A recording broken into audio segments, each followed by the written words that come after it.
What's up, man? How you been? I've been great, man. I'm right here. It's like 2 in the morning, and they probably call last call at all the clubs in LA right now. Last call for alcohol, y'all. Damn. Super late. You know Somebody's taking some rough home right now. Yeah, no, it's still 15 minutes with Sloepoke. That's when he gets to going in. That's true. Last call for How many songs do you fit in 15 minutes, man? Man, I try to fit like everybody's lifetime. I take them to junior high. What's the best? What's like the ultimate closer for you? Top three Man, closers. when I started playing Let's Stay Together from Al Green, like a few years ago, I seen everybody else kind of doing that. So fucking biters. No, it's all good because you know what? It's actually I appreciate that shit because I mean it's Al Green. You know, everybody loves Al Green. Right. So like everybody starts saying, oh shit, maybe love songs at the end of the night. You know, that'll work. And when I started playing fucking Bump and Grind by R. Kelly, that always gets you because you got it right. You're playing something.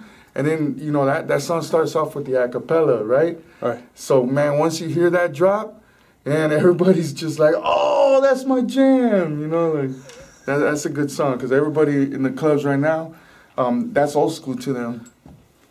Shit ain't old school to me. It's just still kind of new as shit. What's up with the current projects, man? What do you got cooking these days? Well, right now, I'm involved with the Sound Strike.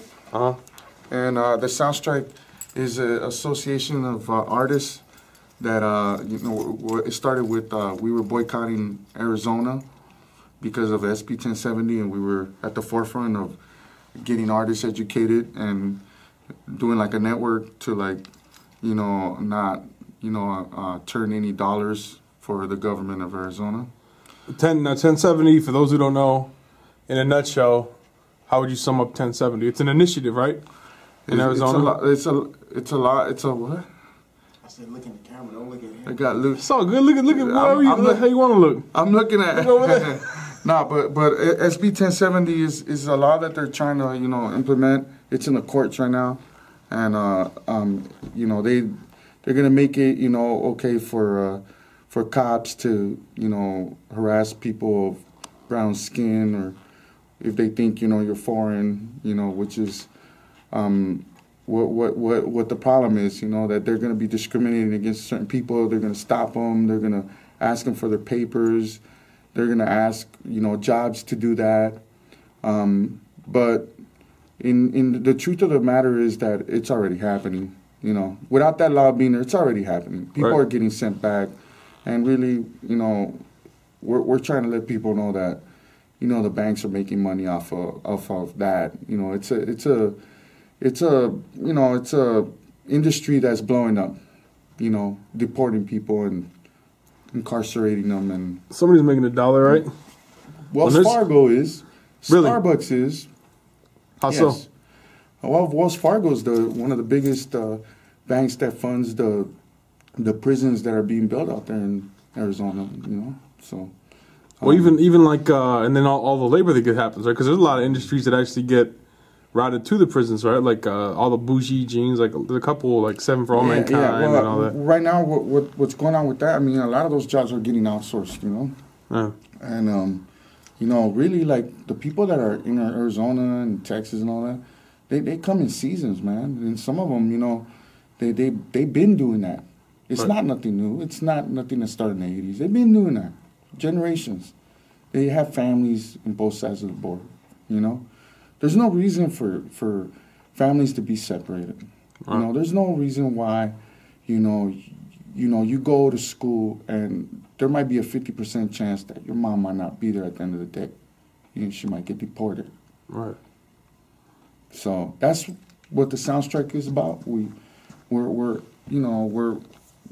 dealing with that, and we're dealing with other issues that affect everyday life right now. Today is April 28th, 2012. We're on the verge of hitting the 20-year mark of the LA Uprising, when the jury found the 4 policemen and LAPD officers not guilty.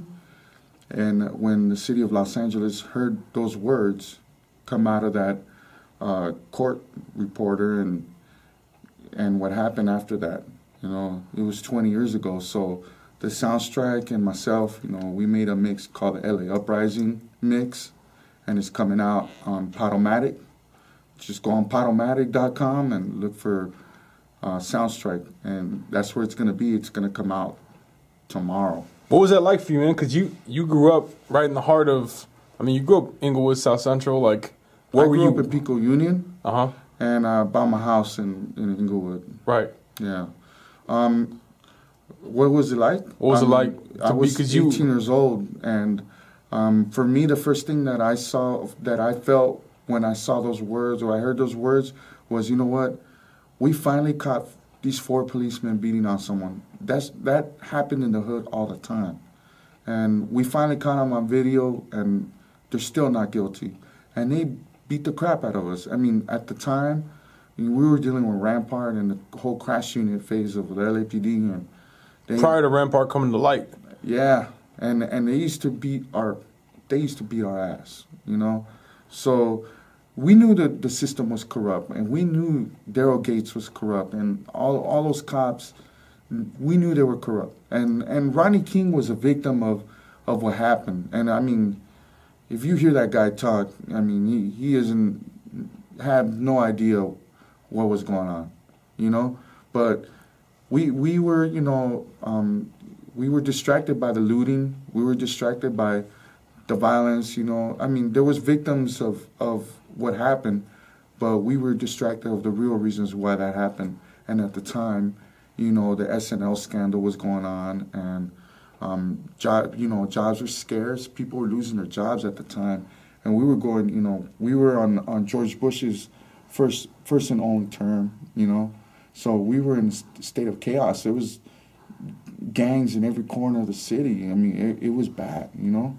So it was a lot of things that led up to it. So we made this mix dedicated to that, you know, that era, but focusing on why, you know, not we're not, you know, focusing on so much, you know, Rodney King or Reginald Denny. We're focusing on the people, and you know, we kind of made this mix so you guys could kind of see in our eyes what we saw, you know. For the years I've known you, man, it's been like, shit, I've known you since I was, 17? So they're going on 11 years. Yeah. You've always been a big believer, and maybe purposely or inadvertently, like, you always bring your sound to whatever you're doing. And you rep.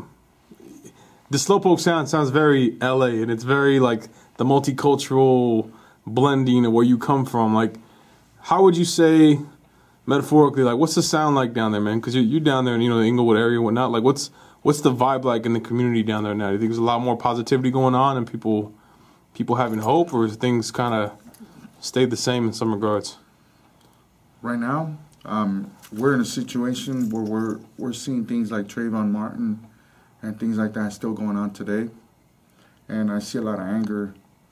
And another reason why I did this mix was because I feel like with people that are under the age of 25, there's a disconnect of what happened in 1992.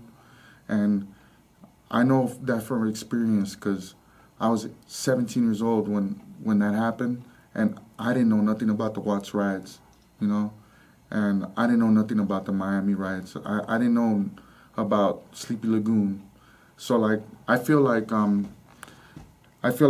we had to shed light on what happened then, so people could see that, you know, some things haven't changed. The police hasn't changed, and the economy hasn't really changed. You know, people are losing their jobs right now, and you know, foreclosures is a big thing in Inglewood. That's what's going on, and I honestly think that the music that's coming out right now has no reflection of what's going on, and I feel like at that time, like Ice Cube, you know, he really, really expressed what we were feeling, you know, at the time.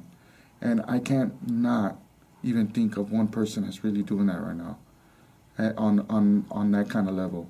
There's people that are doing it, of course, but, you know, that's how I feel like, you know, the music that is being repeated on the radio, and on the internet, and what kids are levitating to has no reflection of who we are right now. You know, we're poor, we're broke, we're hungry. You know, we're paying for homes that aren't even worth what we're paying for, and we can't even, you know, progress from that. And yet we got, we got Drake talking about, the motto, Right. It just doesn't make sense. But, I wanted to, as a music guy and as an activist, I wanted to blend in both things and create this with the Sound Strike and show that, there's still artists, DJs especially, that care about what's going on. So that's what I'm doing. I'm putting it down. There it is, man. So the mix will be available April 29th? It'll be actually available April 28th at 12 noon.